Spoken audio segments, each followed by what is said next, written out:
How's it going, everyone? We are here to check out what is new in the big update for this month. So this is the force wipe.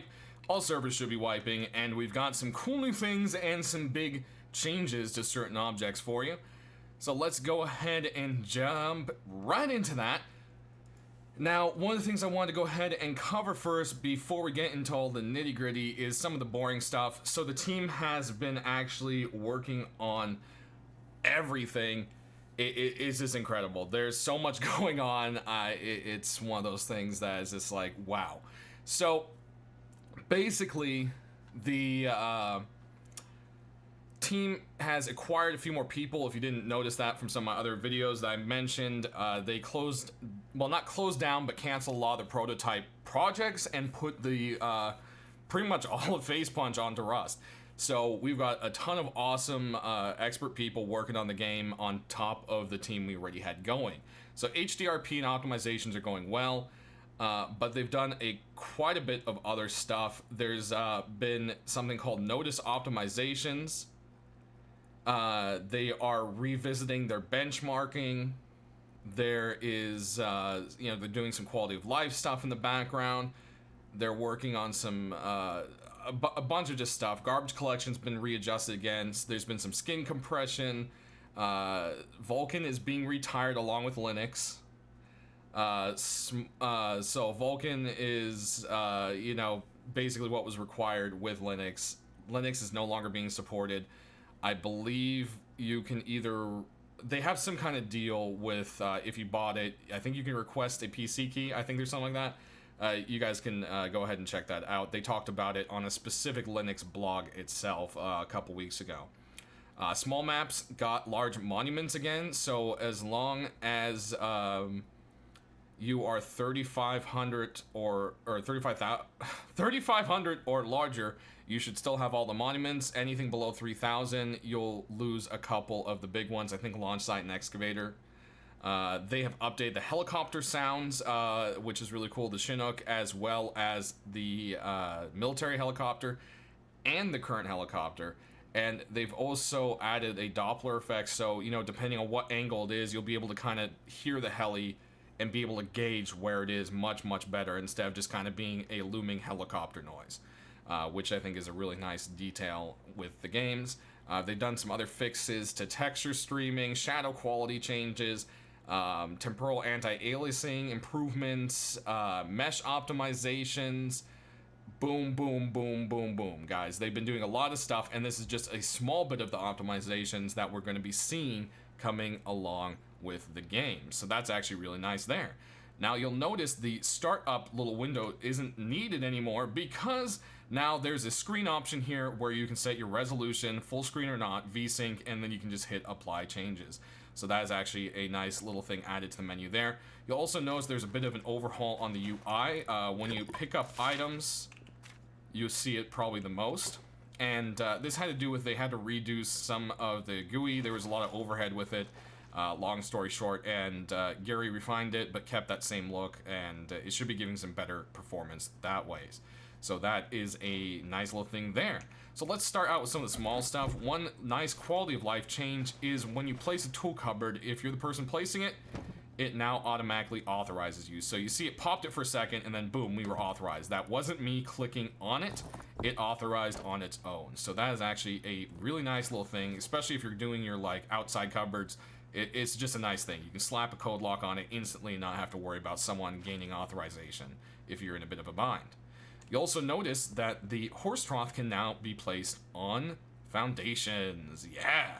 So you can place them inside, so this means we can now make horsey garages, and in the actual blog, the Helkin team has said they can't wait to see people's different horse barn and garage designs. So that's going to be a cool thing right there. Next, we've got not a new battery, but the large battery has its final model, and it looks really great. I think Tom did a good job on it. I love that it's kind of like mossy down here, and it just really does look like a pieced together homemade battery, and I definitely love the look of it. But again, nothing changed with it other than its physical appearance. So let's talk about a few other things right here. So the SAM site and The turret have some changes going on to them, and we'll cover that. And we've also got a generator. So let's start on the basics here. We're going to look in the bench. So we've got this new item. We've got the portable generator. It costs 75 to research.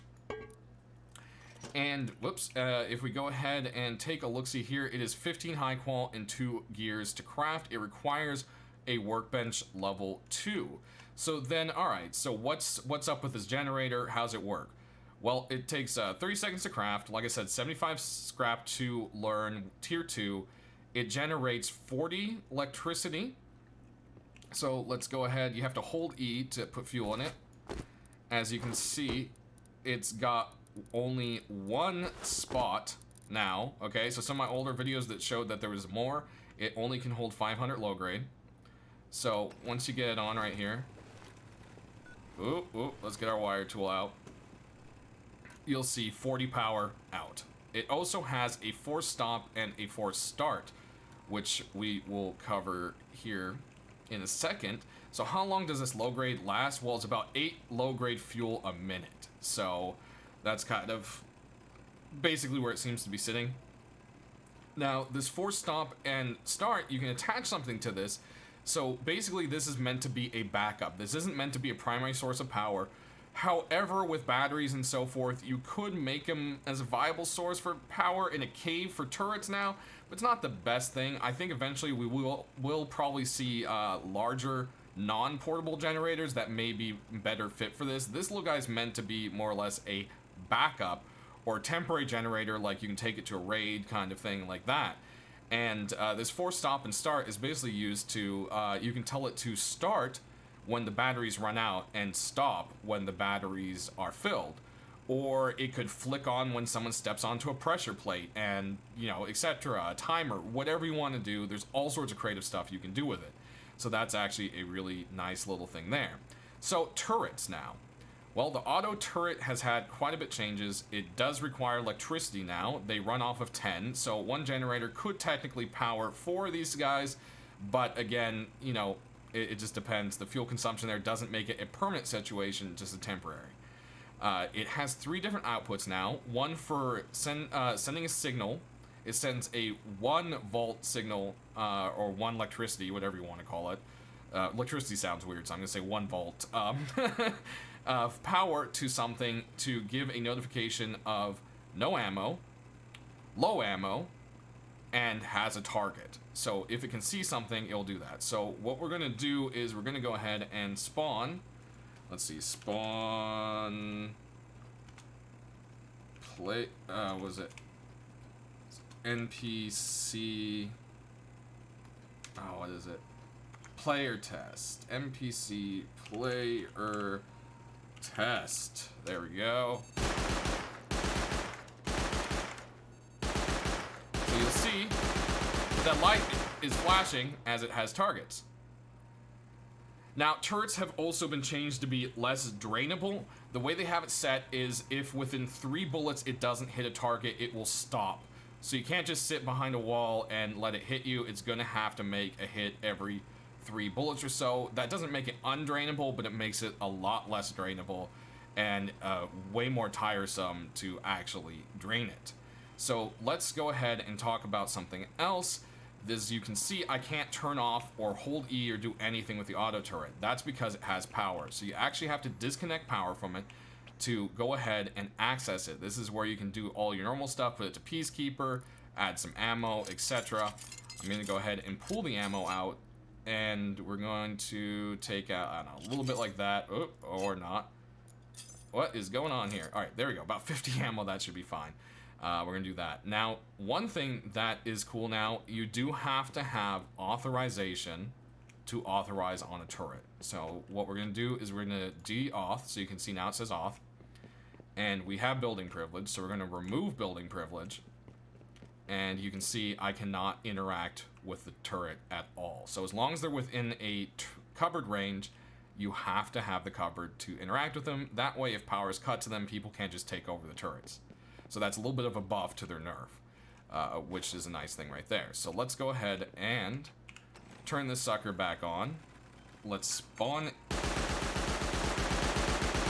Oh. I guess it helps if we reauthorize on that. All right. How much ammo do we have in there? All right. Let's put a little bit more. All right. So, I think actually, does the speaker? I think the speaker is a bad choice here because I think it actually needs more than 2 power. I think. So what we're gonna do is just put down a second light. So we'll just say the first light right here. Let's go ahead and attach that to, is it low ammo? Yeah. Uh-oh, what did we kill? Has target, no ammo. Okay, we're just gonna kill that. No ammo is gonna be this light, and then low ammo is gonna be that light. All right, so we got that. Let's go ahead and put up a couple more NPC friends here. All right, that should be enough. And we're gonna cycle it on. And there you go. The low ammo light is flashing because we're low.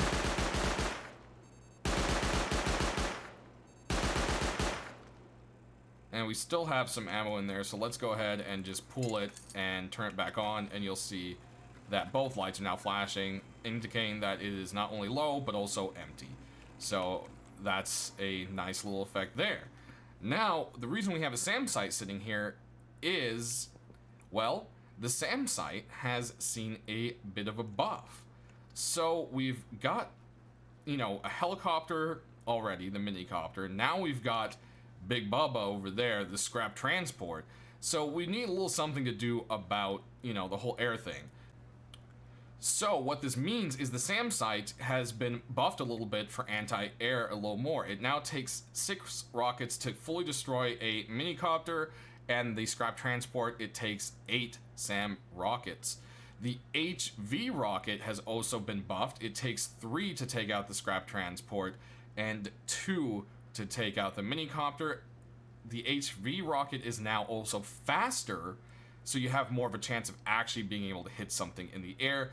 If you're still skilled enough to hit it with a regular rocket, it prospectively takes 1 for the minicopter and 2 for the scrap transport. So that brings us to the changes of the rocket launcher now. So we're gonna go ahead and take a look here. The rocket launcher is now a workbench level 2 to research, which is quite different, as well as the HV rocket has also dropped down to a level 2. What does this mean? They've also gotten some changes to the costs. The rocket launcher is now 40 high qual instead of 60, and now only takes 4 pipes.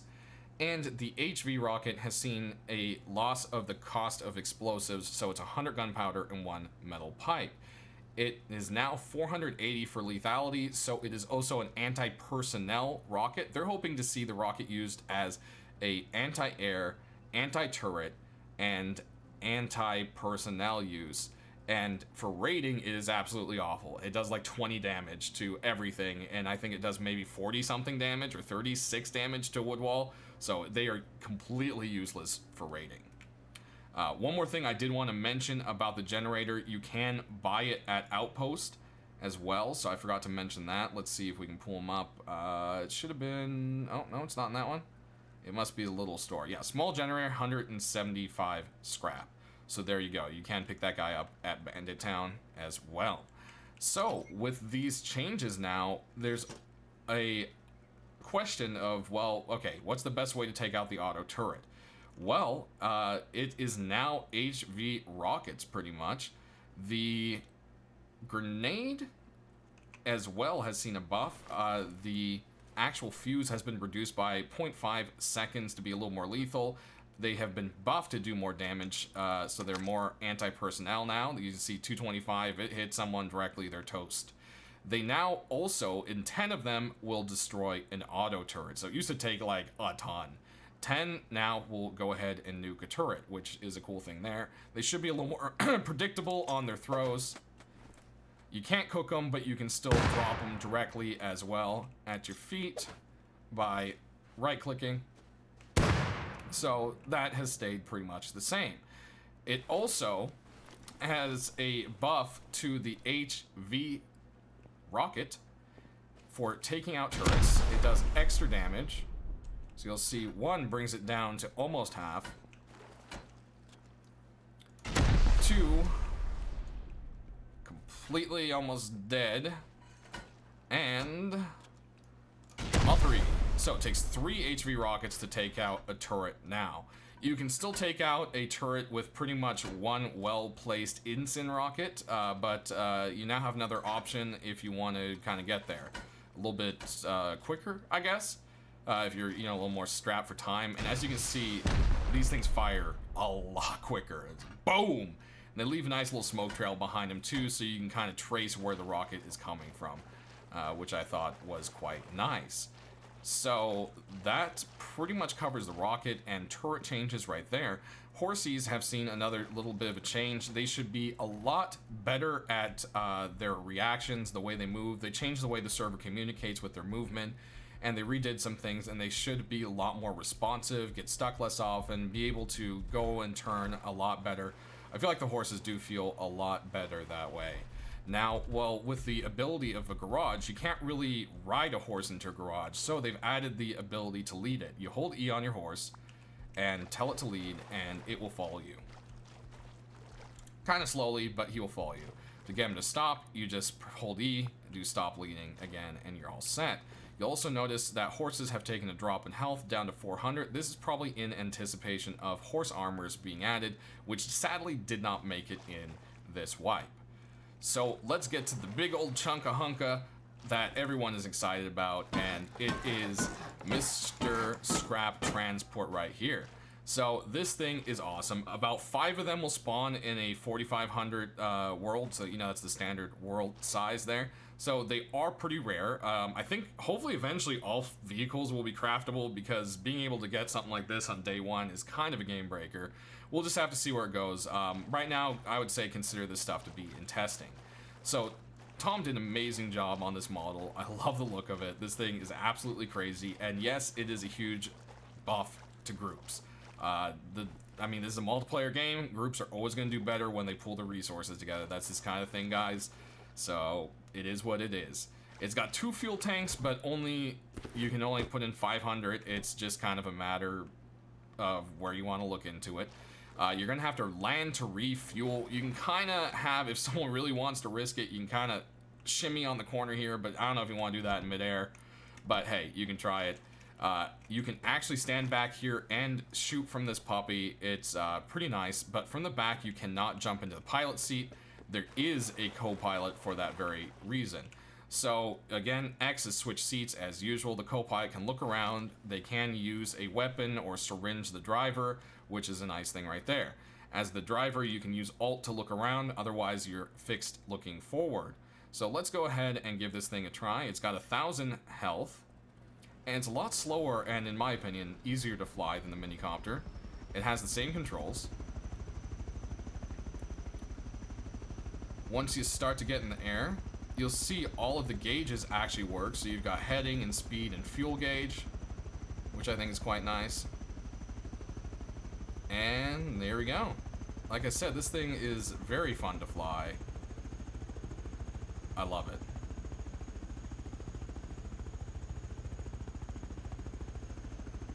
Another cool little thing about this sucker is if you land it on someone, it will actually kill them.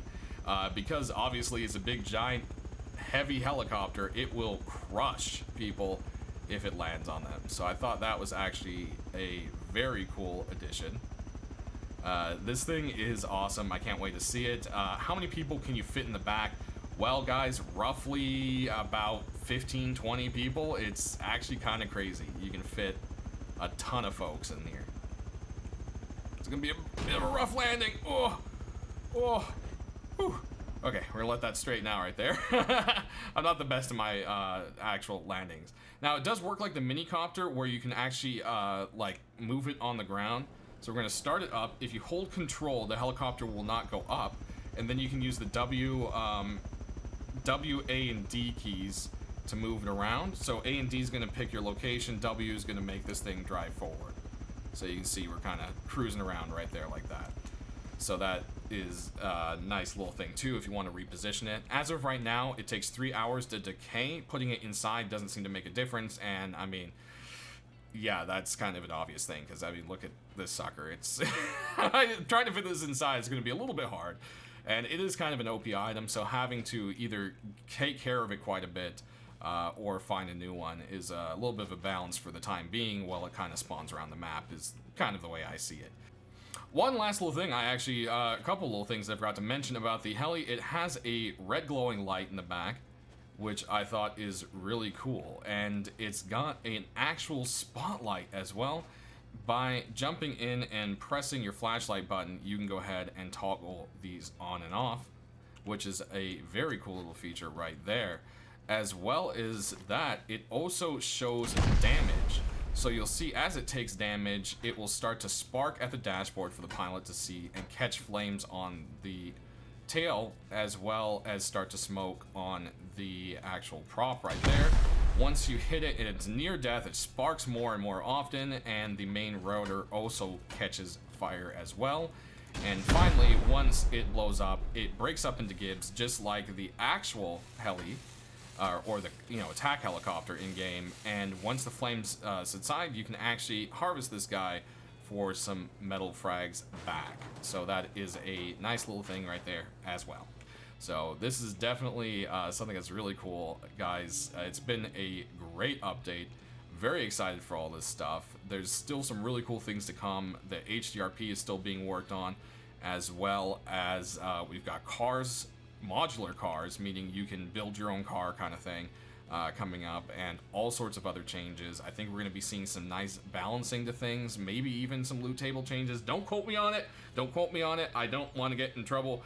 But, that I think some of the focus is that, of course, continued improvement of performance is the team's main goal right now. So, guys, I believe that pretty much covers everything that is important in this update. There's maybe a few things that I didn't cover. The dev blog will be linked below, of course, so you can check those things out for yourself. Thanks for watching. Y'all have a great wipe. We'll see you next week.